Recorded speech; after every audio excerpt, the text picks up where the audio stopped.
किसी जंगल में कबूतर और कबूतरी एक सूखे से पेड़ के ऊपर रहते थे। उन दोनों में बहुत प्यार था और वे खुशी खुशी से अपना जीवन व्यतीत करते थे। एक दिन कबूतरी कबूतर से कहने लगती है, हमारा पेड़ बहुत पुराना है और अब ये धीरे धीरे टूटना शुरू हो चुका है। बरसात का मौसम आने वाला है, हमें रहने के लिए एक नया पेड़ ढूंढ लेना चाहिए। कबूतर कबूतरी की बात मान लेता है और वे दोनों एक नए पेड़ की तलाश में जंगल की ओर चले जाते हैं। तभी उन्हें एक घने जंगल के बीचों बीच चमकता हुआ एक पेड़ दिखाई देता है। कबूतरी उस पेड़ के पास जाकर कबूतर से कहने लगती है, देखिए ये कितना सुंदर पेड़ है। मैंने आज तक चमकता हुआ पेड़ नहीं देखा। मुझे तो ये जादुई पेड़ लग रहा है। हमें इस पेड़ के ऊपर ही अपना घोंसला बना लेना चाहिए। इस पेड़ की सुंदरता देखकर मुझसे अब और रहा नहीं जाता। कबूतर कबूतरी की बात मान लेता है और वे दोनों एक नया घोंसला बनाकर उस पेड़ के ऊपर रहने लगते हैं। परंतु उनके पास खाने के लिए कुछ भी नहीं था। तभी कबूतर बोलने लगता है, सुनो प्रिय, हमारे पास खाने के लिए कुछ नहीं है। मुझे जंगल में खाने की तलाश के लिए जाना होगा। मैं शाम होने तक वापस लौटकर आ जाऊंगा। तुम अपना ध्यान रखना। इतना कहकर कबूतर खाने की तलाश के लिए जंगल की ओर बढ़ने लगता है। कुछ ही समय में कबूतर ने खाना इकट्ठा कर लिया और वह अपने घोंसले की ओर चलने लगता है।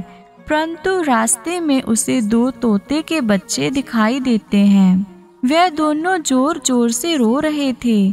उन्हें देखकर कबूतर मन ही मन सोचने लगता है, अरे बाप रे, ये बच्चे तो रो रहे हैं।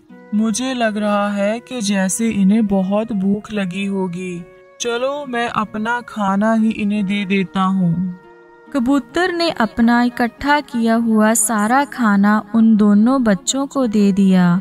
परंतु कबूतर को खाली हाथ ही अपने घोंसले में लौटना पड़ता है और उसने कबूतरी से कहा, रास्ते में मुझे दो तोते के बच्चे मिले और वे भूख से तड़प रहे थे, इसलिए मैंने उन्हें अपना खाना दे दिया। मुझे माफ कर दो प्रिय, आज हमें भूखे पेट ही सोना पड़ेगा। कबूतर के इतना कहते ही उस जादुई पेड़ के ऊपर ढेर सारे फल लगने लगे। यह सब देखकर वे दोनों दंग रह गए। तभी कबूतरी कहती है, अरे ये मैं क्या देख रही हूँ। वह देखिए, हमारे पेड़ पर तो बहुत सारे फल लग रहे हैं। सचमुच ये कोई जादुई पेड़ है। इसने हमें खाने के लिए ढेर सारे फल दे दिए। हमें जल्दी से इन फलों को खाकर अपनी भूख को मिटाना होगा। वे दोनों उस पेड़ के मीठे फलों को मजे से खाने लगते हैं। तभी जादुई पेड़ में से उन्हें एक आवाज सुनाई देती है, मैं एक जादुई पेड़ हूँ। जो लोग दूसरों की मदद करते हैं, मैं उन्हें ढेर सारे फल देता हूँ।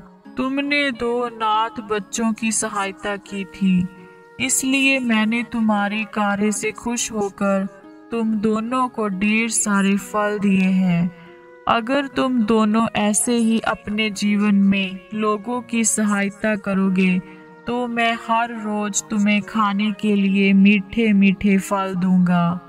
पेड़ की ये बात सुनकर कबूतरी कबूतर से कहती है, देखा आपने, ये सब हमें अपने अच्छे कर्मों का फल मिल रहा है। आज के बाद हम दोनों मिलकर लोगों की मदद करेंगे और खुशी खुशी से अपना जीवन इस पेड़ के ऊपर ही व्यतीत करेंगे। इस कहानी से हमें ये शिक्षा मिलती है बच्चों कि हमें अपने जीवन में सभी की मदद करनी चाहिए, तभी एक दिन हमें उसका फल जरूर मिलता है।